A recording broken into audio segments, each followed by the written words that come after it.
Explain yourself. Thousands of them!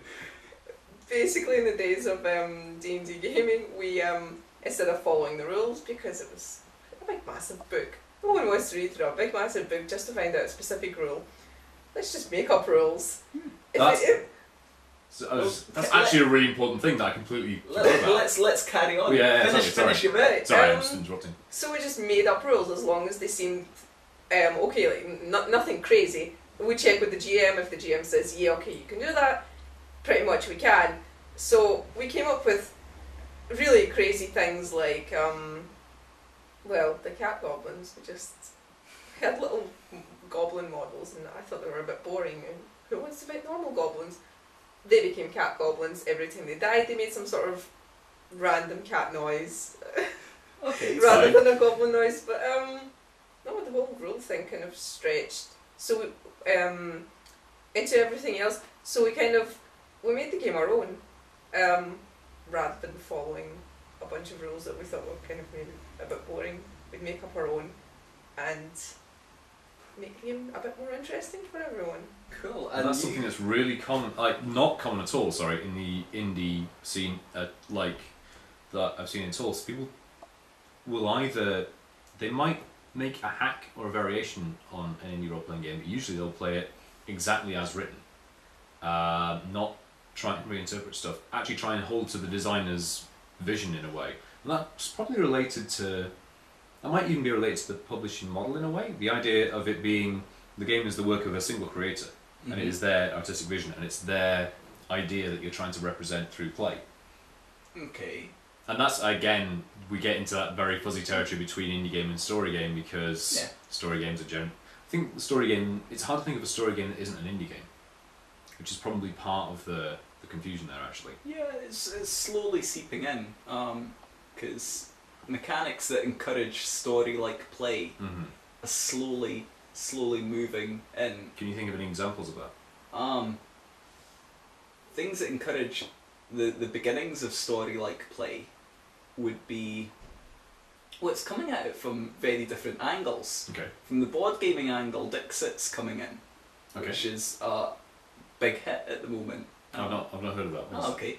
Pretty much you use these very surrealistic cards and some mechanisms to tell a story. Okay, cool. Okay, so very much a story game coming at it from the board game direction. That makes sense. You've also got, let's think things like Fate, which I think encourages people to, when they've created their character, to embody certain aspects of their character, both the strengths and the weaknesses. Is that a story game thing? I mean, maybe not. I think that's something that's quite associated with trad games as well. But the enforcement model, making your character have mechanisms that you have to play it in certain ways. The key, I think, innovation with Fate there is not the enforcement of that stuff, but the fact that enforcement is spread around the table. So the idea that, I may have this wrong, but other people can compel you to do stuff. Not just a GM telling you, okay, and you do this now because of this rule affects you, but other players offering you resources to do things. That seems to be what Fate does differently from something like, say, GURPS, where you can take a disadvantage and the GM will impose it on you at certain times. Okay. Do you see what I mean? Okay, so maybe not story game at all then. Yeah, you're right. Cut that. In post. Yeah, I was just rambling. Okay. I'm trying to think of a story game. Now you've put it down. Everway. Oh. It was totally a story game. You can't go pre-Forge on me. That's not cool. That's totally allowed. And it was made by Wizards of the Coast. Everway has a completely traditional narrative model. Because the GM is final arbiter. In fact, it's even more GM centric than a lot of other trad games, because it's so dependent on the GM's personal interpretation. The randomizer is a bunch of abstract symbols, essentially. There's no numbers involved. The GM just pulls out a sort of tarot-esque card and interprets what's on it. That's completely that's completely a trad game. In that sense. That's a mechanic for framing the story. Yeah, by a mechanic that the GM uses to frame the story at the players. Yeah, but the players to resolve tasks. Yeah, exactly. Which is trad. Okay. There's no conflict resolution. There's no player-driven scene framing. There's no use of player resources to influence the outcome. I thought there were sort of. Well, we might have to look into it in more detail. Yeah, I'll have to go back and revisit. Yeah. It's been some time. But I'd say I can see. I mean, it has a bit of a story game-esque presentation, but I would cautiously say it's not one actually in mechanical terms. Let's play it tonight. And Okay. Find out, or tonight, whenever this has been put out. Yeah.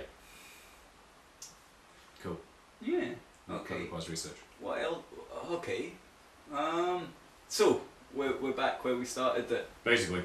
the reason they get confused is because story Of games use a lot of obsessed with the man. It's not like, okay. It's just like it's fine.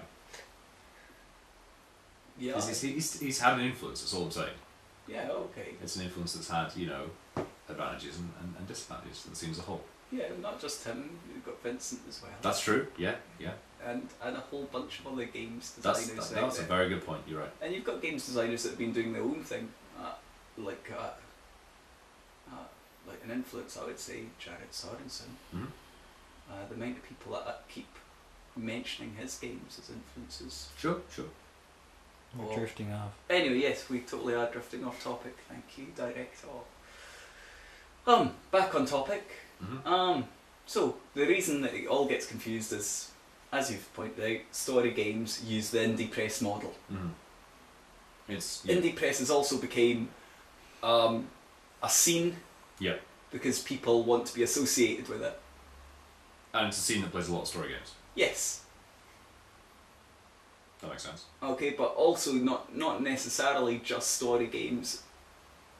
It can be stuff that's just churned out independently. True. But I think we've established why the confusion exists. Yeah. Okay. Okay, I think that would wrap that part up. Cool. That bend to let me cut